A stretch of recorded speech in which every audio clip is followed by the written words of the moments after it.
If you've ever considered getting residency or citizenship by descent in a foreign country, but thought you might just wait a few more years before making that happen, then you might want to reconsider and act sooner rather than later, because we've seen a clear trend over the years of countries making it harder, not easier, to live there. This started with many popular golden visas and citizenship by investment programs in countries like the UK, Canada, Australia, Ireland, Cyprus, Malta, Turkey, and more, either eliminating their programs or making them harder and more expensive to attain. We've also seen that recently in Spain and Portugal with their elimination of the real estate investment option in their golden visa programs. And I just did a video a couple weeks ago about a new law in Romania, which is requiring a new language requirement to be able to get citizenship by descent.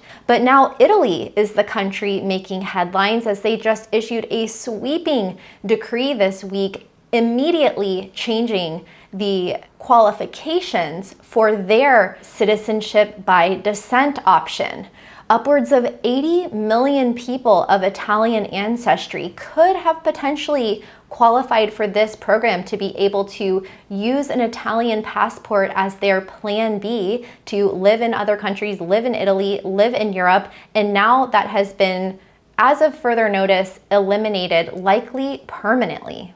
I'm Kristin, a longtime relocation consultant and the author of Moving Abroad for Dummies. Feel free to like and subscribe, especially if you're new here. And now let's jump into the details of what Italy's new law means. So on March 28th, 2025, the Italian government adopted a new decree, which is known as Law 36. And this has basically completely rewritten the rules for obtaining Italian citizenship by descent. Up until now, there was a lot of flexibility. Actually, Italy was known as being one of the easiest countries to qualify for citizenship by descent. You could go back multiple generations. There wasn't a language requirement.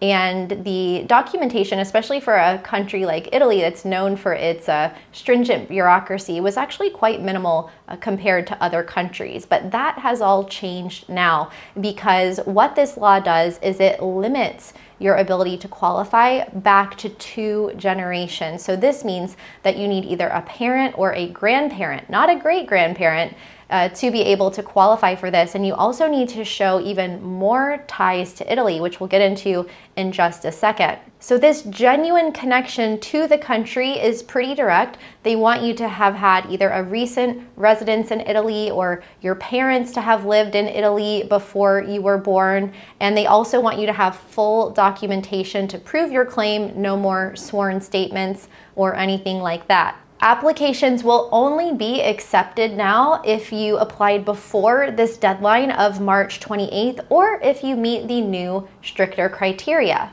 So that means even if you've been gathering your documents over the past few months, if you hadn't submitted them yet, then you're out of luck. So a big question you might have is, why did Italy do this, and why now? Well, the government has said that there's really 3 main reasons. One is national security, which doesn't come as much of a surprise. We're always hearing about countries tightening their borders and cracking down on immigration. Then there is EU integrity, which I find very interesting. And this appears to be their desire to want applicants to show cultural ties to the country and not just be holding a passport and living somewhere else. You know, they want to see that you're going to live in Italy, that you have friends, family, economic ties in Italy, you know, not just hold this passport as your plan B. And then the third reason is administrative overload. And I think that part of that is just from all of the changes in the world, all of the geopolitical changes, all of the economic uncertainty, especially since the pandemic, along with the rise of social media, YouTube, and just the word getting out that this is a thing that people can do. You know, when I first started traveling decades ago now, I didn't really know anyone else who was living this type of lifestyle. But now you can go online, you can go on YouTube, and you can find a lot of other people who are living this way, who are getting second passports, who are living in other countries. And so the word is just spreading that these options exist. And so more and more people have been taking advantage of that. And the Italian government is just simply overloaded with applications for Italian citizenship by people who might not have ever stepped foot in Italy. And so they are looking to change that. Maybe the local people had something to do with this. Maybe they've been angry. And so it says here that these changes are designed to discourage opportunistic and speculative applications. So in other words, the government here and in other countries, they're catching on to people getting passports as kind of like a game, right? As a plan B to be able to use different passports to travel to other countries when and if they need it. Now, this is important because Italy is just the latest country in a long list of other countries that have made changes to how you can come into their country. So countries often offer a citizenship by investment or citizenship by descent option because they want to encourage new people to come into the country. But the problem is that for national security reasons and also economic reasons, a lot of those policies have backfired, or at least they have not performed and given the results that these governments expected. We saw in Portugal with the housing crisis, the government was forced to retract the real estate portion of the golden visa. We saw something similar happen in Spain. We've seen countries like the UK, Australia, Canada, end their citizenship by investment programs due to security risks and money coming in from potentially unfit sources. And so we're seeing in basically the countries that have the highest quality of life, we're seeing a clear trend in those countries reducing the number of options to live there. So if you want to go somewhere to retire, the number of countries that offer retirement visas is also shrinking, as well as now we see, countries that used to offer very broad qualifications to get citizenship by descent are now rolling those back significantly. We've seen changes in places like Malta, Turkey, Panama, and as countries reach a limit, I think a critical mass of people where they don't need to bring any more foreigners in, I think we'll see them start changing those programs or increasing the price of them. So maybe, instead of investing $250,000, it goes up to $500,000 or $1 million or more.